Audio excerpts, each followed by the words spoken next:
নবী সালামু আলাইকা যে বলা হয়, এই কথাটা আরবি গ্রামারে সঠিক নয়।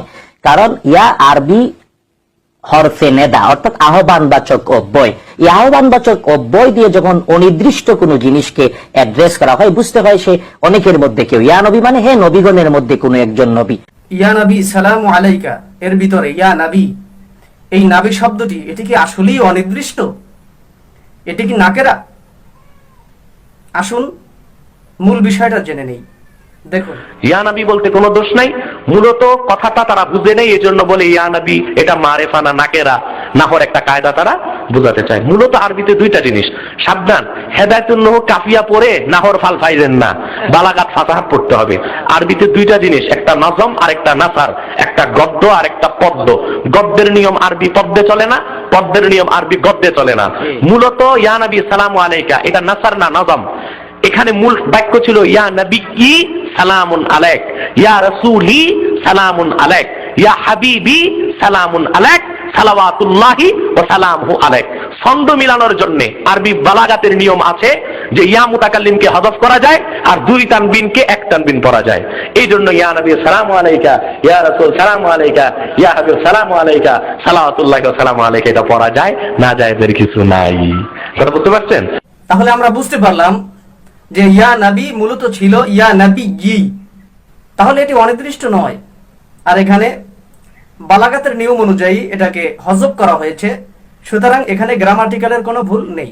তারপরও ধরে নিলাম শুধু নবী এই শব্দটি অনির্দিষ্ট বা নাকেরা। আসুন ইয়া নবী এটা অনির্দিষ্টভাবে পড়া যাবে কিনা বা এখানে গ্রামাটিক্যালে কোনো ভুল আছে কিনা, আসুন আমরা জেনে নেই। দেখুন, আসুন এই কিতাবটা দেখি, ইনায়াতুন নাহু আলা হিদায়াতিন নাহু, এখানে পেজ 152। এখানে উপরে আমরা দেখতে পারি ওয়াল মুআররাফ বিন নিদা, মাআরিফ বা মাআরিফা যেগুলা এর কথা বলতেছে হিদায়াতুন নাহুতে। ওয়াল মুআররাফ বিন নিদা, নিদার মাধ্যমে অর্থাৎ হরফে নিদার মাধ্যমে যেটা মুআররাফ হয়, মাআরিফা হয়। নিচে হাসিয়া আছে, দেখুন হাসিয়া নাম্বার 3, কওলুহু আল মুআররাফ বিন নিদা নাহওয়া ইয়া রাজুল ইনদা কসদিত তায়িন। যখন ইয়া রাজুল বলা হবে তখন কাউকে যদি তায়িন করা হয়, তায়িন করা যদি হয়ে যায় তাহলে এটা এই অবস্থায় মারিফা হয়ে যায়। এরপরে দেখুন আম্মা ইনদা আদামি কসদিত তায়িনি ফায়াকুনু নাকিরা, যদি তায়িন কসদ করা হয় তাহলে এটা মারিফা হয়ে যায়। আর যদি কাউকে মুআয়্যান করা না হয়, কাউকে নির্দিষ্ট করা না হয়, তাহলে নাকিরা থাকে।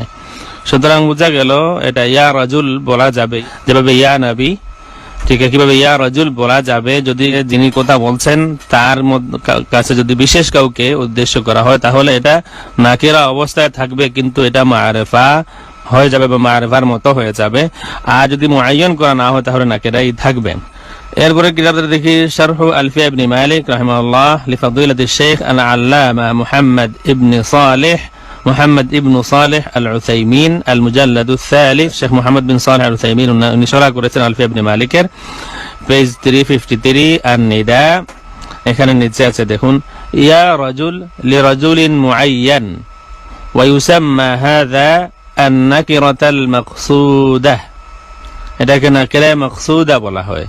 ইয়া রাজুল যখন বলা হবে লিরাজুলিন মুআয়্যান, বিশেষ কাউকে উদ্দেশ্য করে যখন ইয়া রাজুল বলা হবে, ইয়া রাজুল বলাটা ঠিক হবে, গ্রামারগত ভুল হবে না, এটা নাকিরা মাকসুদা যখন হবে।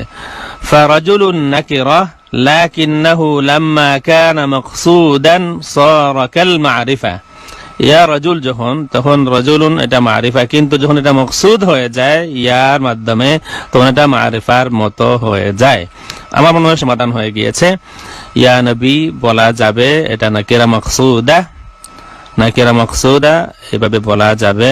দর্শক আমরা বুঝতেই পারলাম যে নবী শব্দটি যদি অনির্দিষ্ট ধরা হয়, তারপরেও এখানে নবী দ্বারা আমাদের উদ্দেশ্য থাকে মুহাম্মদুর রাসূলুল্লাহ সাল্লাল্লাহু আলাইহি ওয়াসাল্লামকে।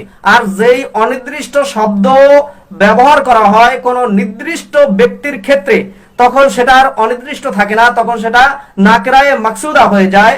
আর এই নাকিরায়ে মাকসুদা যেটা বা নির্দিষ্ট করে যদি কোনো ব্যক্তিকে বোঝাবার জন্য নাকিরা ব্যবহার করা হয় বা অনির্দিষ্ট সূচক কোনো শব্দ ব্যবহার করা হয়, তখন সেই অনির্দিষ্ট শব্দটিও মাকসাদ থাকার কারণে, কোন নির্দিষ্ট ব্যক্তি উদ্দেশ্য থাকার কারণে সেটা তখন আর নাকেরা থাকে না, তখন সেটা মারেফার হুকুম রাখে তথা নির্দিষ্ট কোন ব্যক্তির হুকুম রাখে।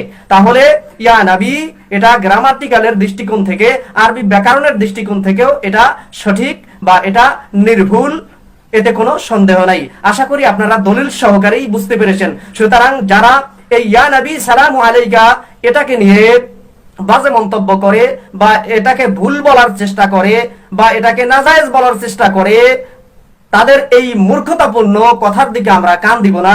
আমরা বুঝতেই পারলাম যে ইয়া নবী সালামু আলাইকা বলা এটা সম্পূর্ণ জায়েজ, এটা নবীজির শানের খেলাফ নয় এবং এটা গ্রামাটিক্যালেরও কোনো ভুল নয়। আল্লাহ রাব্বুল আলামিন আমাদেরকে এই সঠিক বিষয়টি বুঝার তৌফিক এনায়েত করুন, আমিন। সকলে ভালো থাকুন, আল্লাহ হাফেজ।